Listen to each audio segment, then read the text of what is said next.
बिना सत्संग के बिना हो नहीं सकता। इसलिए नित्य संगति करो।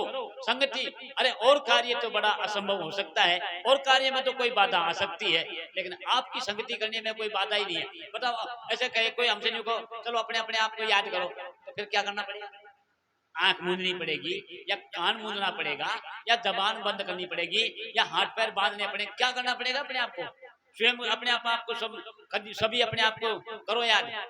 अपने आप को ऐसा अनुभव करो, मैं हूं पने का। तो अरे मैं तो हुई, इसमें तो कभी अभाव होता ही नहीं है, तो बड़ा सहज मामला है। लेकिन यहाँ कठिनाई किस बात की होगी? मैं हूं कौन?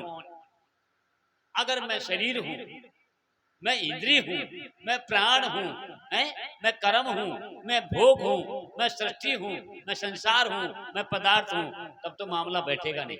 इसमें तो आप है नहीं, ये तो आप हो नहीं सकता। लेकिन इनसे जो अलावा है, इनसे जो न्यारा है कि नहीं, वो आप ढूंढते चले जाओ धीरे धीरे। जैसे जागर से सुपन में जाओ, और सुपन से ससोपति में जाओ, और ससोपति से फिर तुरिया में जाओ। आगे जाओ, ऐसे करो, यहाँ से चलो, यूं आओ, यूं आओ, यहाँ और ऊपर जाओ, इससे ऊपर जाओ, तब जा करके इसमें अगर मान लो इसको तू मानता है आप है, तो ये तो नहीं हो सकता, ये था ही नहीं, ये तो बिल्कुल भी नहीं था, पर फिर भी तू तो था, फिर भी तू था। तो ये अनुभव करना पड़ता है। सत्संग तो नित्य होना चाहिए, नित्य होना चाहिए, एक पल भर भी बिना सत्य के बिना। अरे ये बात भी सही है, अगर बिना सत्य के बिना भला कोई संसार में कुछ भी, त्रिलोकी में क्या है, बिना सत्य के बिना एक अभाव हो जाए तो कभी भी बिना सत्य के, सत्य का अभाव कभी होता है क्या? तो फिर हम कैसे कहते? फिर ये बात कहाँ से आई? जब सत्य का अभाव होता ही नहीं, कभी उस शक्ति का अभाव नहीं होता, उस परमात्मा का कभी अभाव नहीं होता, तो फिर अब उसको ढूंढने की बात कहाँ पड़ गई? अब उसको खोजने की बात कहाँ आई? ये तो केवल भ्रांति है, ये तो केवल भूल है। बस भूल करे अपने आप को, भूल कर अपने को, अपने आप को, और फिर जो है ना ये इसमें गुम गया। तो विचार करना पड़ेगा, विचार का ही विषय है। सत्संग सर्वप्रिय साधन है, क्योंकि विवेक की जागृति होती है, विवेक की जागृति होगी, क्योंकि एक सत्य वस्तु है, एक असत्य वस्तु है, और वो दोनों तेरे ही पास में है। ऐसा नहीं कि कहीं चलना पड़ेगा, कहीं ये दोनों ही वस्तु तेरे पास में है। अब इन दोनों को समझना होगा। अगर सत्य वस्तु क्या है, सत्य है।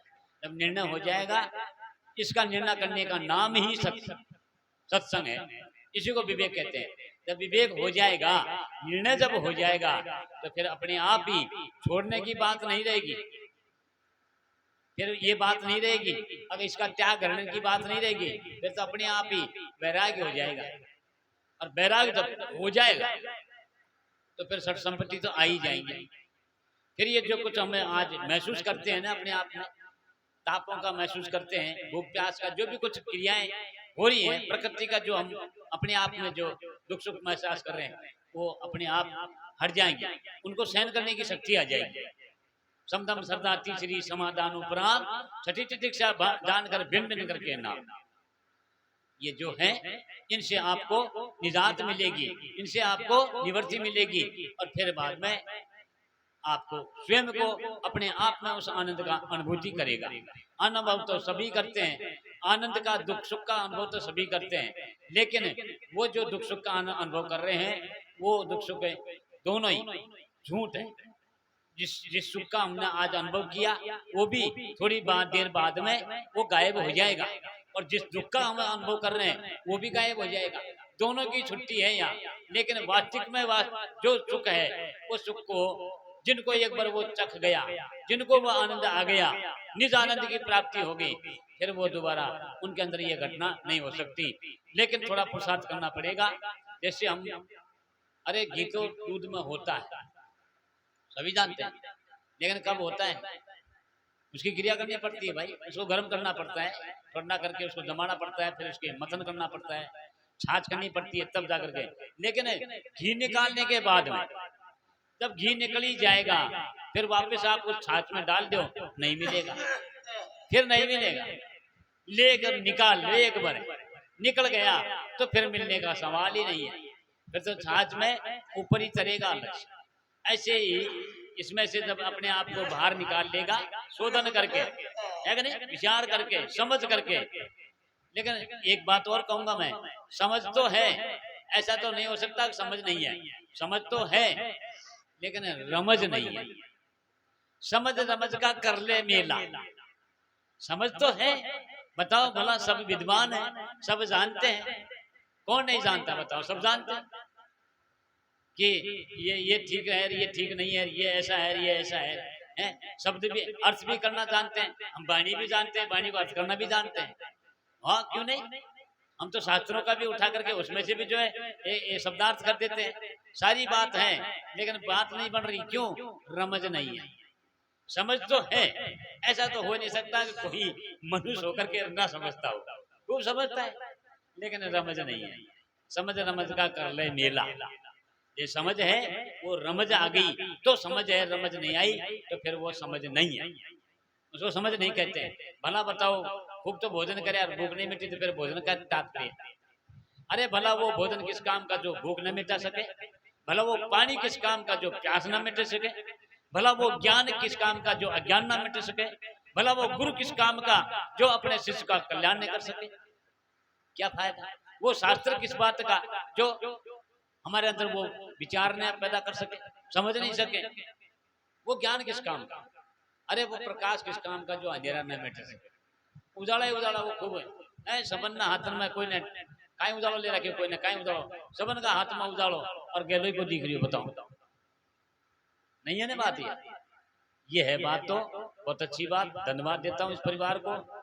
और मैं बात का खंडन नहीं करता, लेकिन सत्संग अपने आप से होगा, दूसरे की जरूरत नहीं है।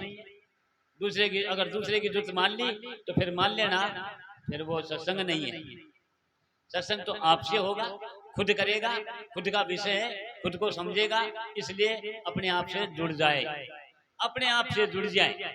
बहरिंग जो वृत्ति बनी हुई है, संसार दृष्टि बनी हुई है, भोग दृष्टि बनी हुई है, कर्म दृष्टि बनी हुई है, ये दृष्टि को मिटा करके और आत्म अंतर्मुख है, ये बहिर्मुख वृत्ति हमारी, उसको लौटा लो, वापिस आ जाओ, अपने आप में आ जाओ, बाहर से जा करके वापिस। पक्षी चाहे कितना भी ऊंचा चले जाएगा, कितना भी, लेकिन नीचे तो आना ही पड़ेगा। कितना भी उड़ान भर ले, आना पड़ेगा। शांति तो जब ही मिलेगी जब नीचे आ जाएगा अपने स्थान पर, जब शांति मिलेगी। जानकारी भले ही कितनी कर सकते हैं हम, तो संगति तो अपने आप से होती है और इसको कर लेनी चाहिए। निरंतर भक्ति है, निरंतरता लेना, इसी का नाम भक्ति है। भक्ति है निर्वाण निरंतर, अपने आप में जोई, है पानी।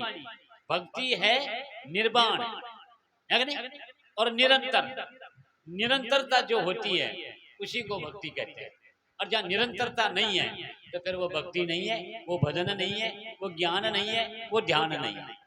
ऐसा नहीं, ना वो सत्संग हो सकता है। निरंतरता बनाना, अपने आप में निरंतरता जोड़ लेना, इसी का नाम भक्ति है। और मौको पड़े कदे कर लियो, कदे फोन कर लियो, तो फिर वो बात नहीं बैठ पाएगी।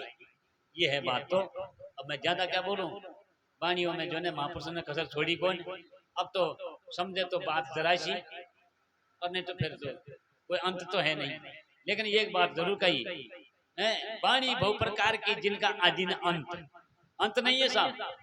कितने सारे शास्त्र मिलेंगे, कितनी वाणियां मिलेंगी, हैं, कितने संत मिलेंगे, कितनी बातें मिलेंगी, कितने हैं, लेकिन वाणी बहु प्रकार की जिनका आदि न अंत, और जो तेरे काम की उनका कर साधन।